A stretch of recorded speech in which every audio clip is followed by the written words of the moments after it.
I guess the feeling is that the collapse is sort of inevitable, but if the United States can continue to play its part, the part that it has been playing for however many decades or however long, that they'll continue to keep on kicking the ball or kicking the can down the street, you know?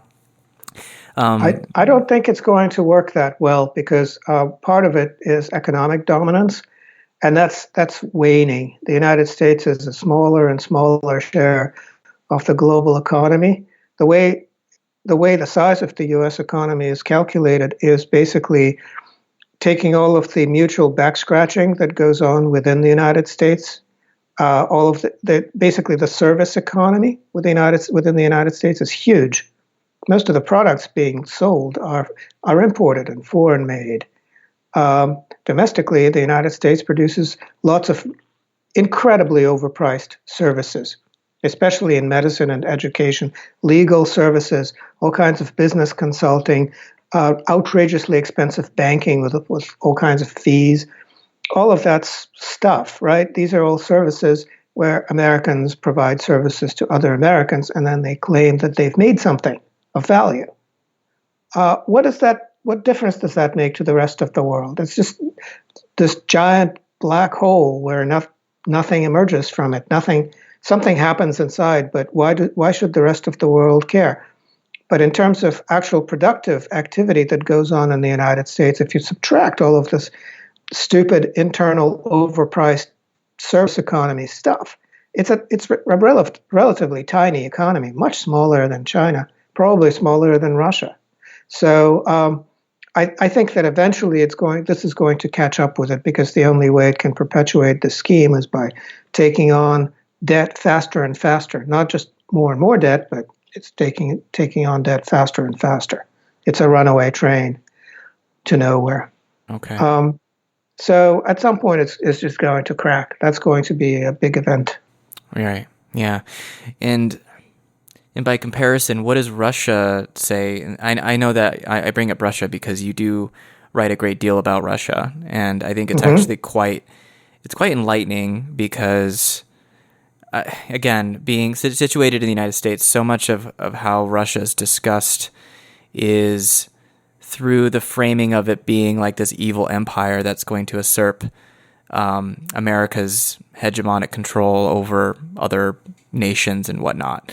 It's like this kind of looming specter that everyone's afraid is going to, there's still this discussion about its supposed alleged influence in the 2016 election. Just today, a redacted version of the Mueller report was just released, so we'll see what comes out of that.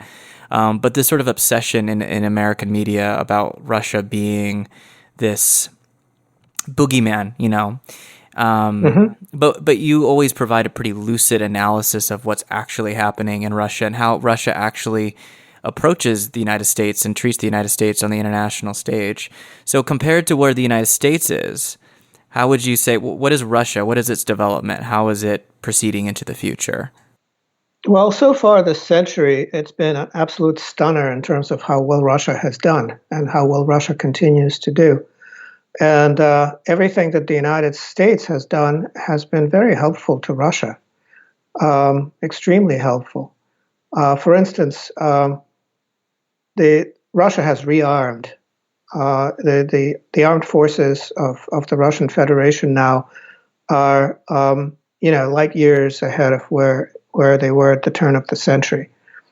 And the way it did that was by basically pretending that nothing's going on, that everything is corrupt, that resources are being squandered and stolen.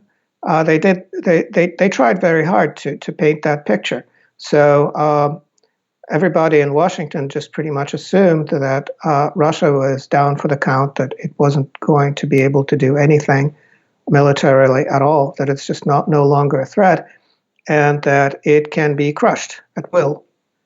And then they were just completely taken by surprise, so that the situation now is that the United States can be crushed at will. Not that Russia is interested, but basically Russia can deter the United States from doing anything in the world. The United States can't do the same for Russia. And so basically the tables have turned. In other ways that the United States has helped Russia immeasurably is by imposing economic sanctions, and the EU followed suit, and that has led to a wave of import replacement, which has been a fantastic benefit to Russian industry. Russia has very low unemployment, lots of new jobs being created all the time, new plants and factories being opened. It's building, instead of importing cars, it is building foreign brand cars. Mercedes, for instance, is being built in Russia now to supply the Russian market and also to export. And that's been the trend. Just overall, the trend is unmistakable. Russia is doing better and better. As one example, one specific data point that's important is Russia has reserves now, sovereign reserves, to cover every single ruble of debt, foreign debt, that Russia has. So it's completely immune to any sort of external financial manipulation. And if you look at, ruble to dollar exchange rate, it just doesn't move at all. Oil prices go up and down, but the exchange rate stays the same. So it's been decoupled. Another thing that's happened is that right now, if Russia stopped exporting hydrocarbons, natural gas and crude oil, it would still generate a trade surplus. So it is no longer really dependent on hydrocarbon exports in order to sustain itself. The structure in place is such that the tariffs on hydrocarbon exports go into the treasury and finance a lot of social spending. But that's calculated on the basis of really low oil price. It's higher now than what's been budgeted for. So there's a gigantic windfall. So in terms of all of that, Russia is doing really quite well. Mm. In comparison, when you talk about oil production, how is the United States doing with domestic oil production? I know there was a big fracking boom. I don't currently know where that's at. In comparison to that, as far as energy production, how is the United States in comparison to Russia? Well, Russia has a gigantic patch of shale oil under Siberia, and it explored a little bit and was able to produce some oil from it, but decided that it's not worth it. It's too difficult. The United States, as far as the United States, fracking is pretty much all that it has left. The whole country is very, very much picked over as far as hydrocarbons. And the thing about fracking is it never made any money overall. It's a money loser. It's been a financial swindle.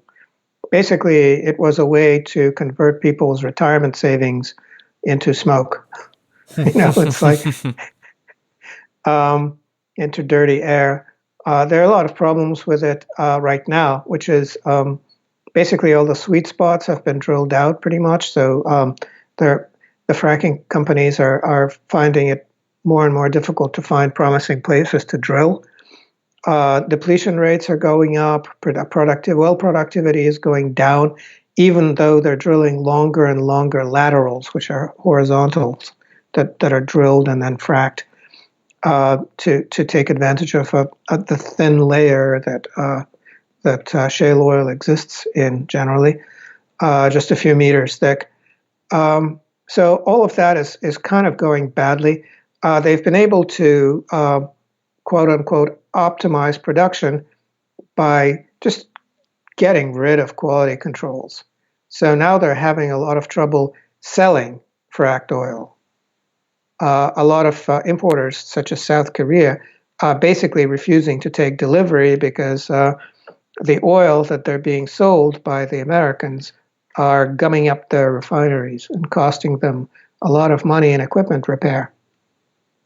So they don't really want to buy fracked oil anymore. And overall, fracked oil is too light to make diesel or bunker fuel, which are in high demand.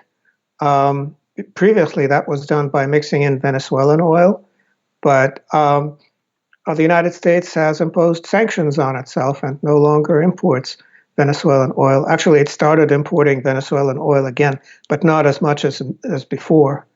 It started importing Russian oil instead of Venezuelan oil, which is hilarious. So it's this stupid thrashing around, but basically overall it's a waste of money. Fracking overall is kind of at a midpoint. I don't think there's going to be substantial growth in it. Financially, it's doing worse than ever, really. Product quality is abysmal, and they're having a lot of trouble attracting new investment, which means that there isn't going to be a very high drilling rate, which means that production will fall rather precipitously, probably later on this year. So that's the picture.